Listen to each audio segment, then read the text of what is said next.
Hi cuties, అందరు బాగున్నారా? ఈరోజు మేము కుడుములు చేస్తున్నాము. దీనికి కావాల్సిన పదార్థాలు బియ్యపు పిండి, అనుములు, ఉల్లి ఆకు, కొత్తిమీర, సాల్ట్ సరిపడా వేసుకొని బాగా కలుపుకోవాలి.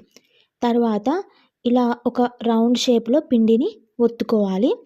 ఆ తర్వాత ఒక గిన్నెలో కొన్ని వాటర్ పోసుకొని అవి హీట్ అయ్యాక ఇలా ఆకులు వేసుకోవాలి. తెలంగాణలో వీటిని మోత్కాకులు అని పిలుస్తారు.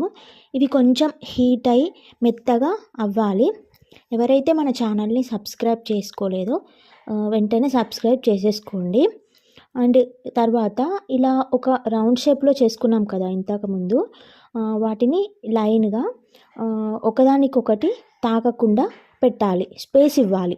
ఎందుకంటే దగ్గరగా పెడితే అవి అంటుకొని పోతాయి అన్నమాట. సో ఇలా నీట్గా పెట్టుకోవాలి. ఫైనల్గా ఇలా కూడా చేసుకోవచ్చు, పొడవుగా చేసుకోవచ్చు, రౌండ్గా చేసుకోవచ్చు, మనకు నచ్చిన షేప్లో చేసుకోవచ్చు. మీరు ఇంకా ఎక్కువ పిండితో చేసుకోవాలి అనుకుంటే ఎక్కువ ఆకులు యూజ్ చేయండి, ఎందుకంటే కింద అడుగున అంటుకోకుండా ఉంటాయి.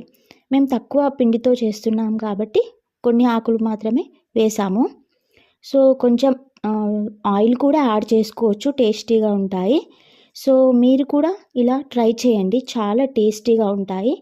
ఇలా కొంచెం హీట్ అయ్యాక వీటిపైన ఒక మూత పెట్టుకోవాలి.